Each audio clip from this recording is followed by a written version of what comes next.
창세기 단어별 원어 강의, 오늘 첫 번째 시간으로 태초에라는 베레시트라는 단어를 가지고 하나님 주시는 양식을 나누도록 하겠습니다. 성경의 첫 책, 첫 장, 첫 절의 첫 단어가 바로 태초에로 시작을 하고 있습니다. 성경을 읽는 독자 그 누구도 그 단어에 대해 의의를 제기하지 않고 수백 년 동안 받아들였습니다. 그러나 과연 태초가 의심의 여지가 없이 시제적인 의미의 태초일까요? 성경은 구원의 책이고 또 하나님의 말씀입니다.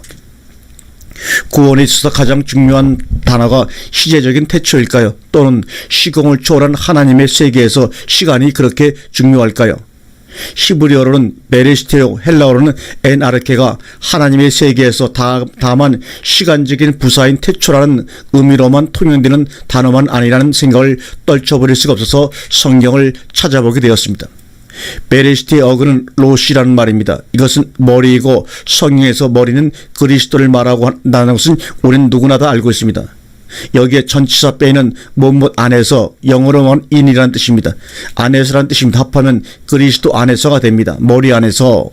또 계시록은 나는 알파와 오메가요, 처음과 나중이요, 시작과 끝이라고 기록하고 있습니다. 여기서 나는 물론 그리스도를 말합니다. 이분은 처음이시고 시작이십니다. 시제적인 분이 아니라 존재입니다. 시제적인 부사가 아니라 존재적인 명사로 봐야 합니다. 뿐만 아니라 하나님의 창조의 근본이시니가 가라사대, 계시록 3장 14절에 말씀도 있습니다. 여기 근본이라는 단어가 헬라어로는 태초 아르케입니다. 그렇다면 베레시트나 엔아르케는 그리스도를 가리키는 말이고 그리스도 안에서라고 해석해야 하지 않을까요? 구원은 다만 그리스도 안에서만 가능한 사건이니 당연한 표현이고 해석이며 꼭 있을 자리에 있어야 할 단어라고 생각이 됩니다. 그렇다면 성경이 그분에 대해 시제적 표현을 쓰지 않은 것은 아닙니다. 미가서 5장 2절에 그의 근본은 성고의 태초엔이라고 우리 개역성에서 밝혀 있습니다. 다만 여기에서는 상고해와 태초해를 베레시트를 쓰지 않고 미케뎀이라는 상고라는 다른 단어를 썼습니다. 미케뎀과 올람을 썼습니다. 올람과 미케뎀도 태초, 상고 이런 뜻으로 번역이 되지만 우리 창세기 1장 1절에 나와 있는 태초라는 단어 베레시트하고는 같은 단어가 아닙니다. 다시 말하면 태초가 아니라 태초가 억만 번 전이라 할지라도 그리스도 안에서 구원을 얻지 못하면 그 억만 번의 태초가 무슨 의미가 있을까요? 그리스도 안에서 구원을 감사하고 또 열심히 알려야 할 것입니다. 그러라고 성경은 베레시트를 성경의 첫 단어로 기록해 놓고 하나님 우리에게 처음으로 소리로서 들려준 하나님의 음성입니다. 아멘. 이번에는 하나님이 태초에 천지를 창조하시니라, 베레시트에 이어서 바라라고 하는 창조하시는 단어에 대해서 한번 고찰해 보도록 하겠습니다. 창세기 1장 1절의 말씀입니다. 창조라는 것은 과연 우리가 알고 있는 대로 무엇을 말하는 것일까요? 흔히들 무에서 유를 있게 하는 것을 창조라고 합니다만 좀 더 명확한 근거는 없을까요? 창세기 2장 4절은 이렇게 기록하고 있습니다. 천지에 창조된 대략이 이러하니라. 대략이 이러하니라. 우리는 대략이라고 번역을 했습니다. 이 여기서 대략이란 이 단어는 히브리어로는 톨레토트입니다. 톨레토트. 이것은 원래 뜻은 족보란 뜻입니다. 족보. 우리 한국 사람이라고 하면 족보에 대해서 너무나 잘 알고 계시죠. 히브리어로는 비브로스, 게네세우스라고 하는데 신약의 첫 책, 첫 장, 첫 단어이기도 합니다. 구약의 창세기 1장 1절은 베레시트라는 단어로 시작이 되었고 신약의 첫 책, 첫 장, 첫 단어는 바로 비브로스, 게네스라는 족보라는 단어로 시작이 되고 있습니다. 그렇다면 창세기 2장 4절을 다시 한번 번역한다면 천지에 창조된 족보가 이러하니라가 되어야 할 것입니다. 족보라면 아버지가 아들을, 딸을, 자녀를 낳는 것을 의미합니다.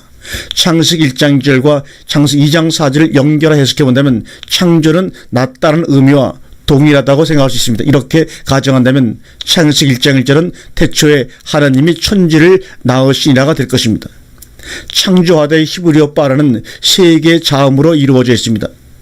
히브리어가 두 자음 내지는 세 자음으로 많이 구성되어 있는데 어떤 경우에는 명사형 두 자음이 동사로 바뀔 때는 세 자음이 되는 경우가 있습니다. 그런데 동사 끝에 오는 자음들이 발음을 하기 위한 모음성 자음 혹은 후문자라고 하는 자음이 붙는 경우가 많이 있습니다.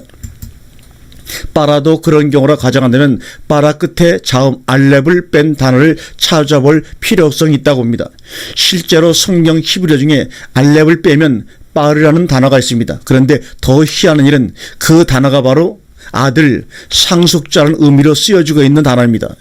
히브리어만 있는 것이 아니라 아람어에도 같은 문자와 같은 뜻으로 쓰이고 있습니다.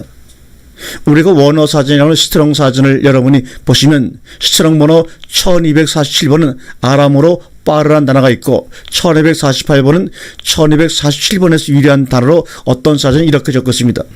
1248번 빠르, 이거는 1247번에서 사용한 단어인데 상속자, 아들이라고 되어 있습니다. 그 다음에 아람 1249번 빠르는 사랑받는, 순수한, 선택, 깨끗한 이런 뜻으로 쓰일 것입니다. 곧 아들이라고 하는 것은 뭐냐? 사랑받는 아들 또는 선택된 순수한 왕이 계승자라고도 볼 수 있습니다. 적용에 있어서 무리가 없다면 생각해 볼 만한 사실입니다. 성경은 구원의 책이고 구원은 구원의 족보입니다. 왜냐하면 순수하게 선택된 아들들만이 하나님의 구원의 예정이니까요. 그래서 성경은 처음부터 끝까지 족보로 이어져 있고 낳고라는 단어로 점철되어 있습니다. 천지의 족보가 이렇고 그 땅에서 아담이 나왔으며 아담의 족보가 예수까지 이어지고 있습니다.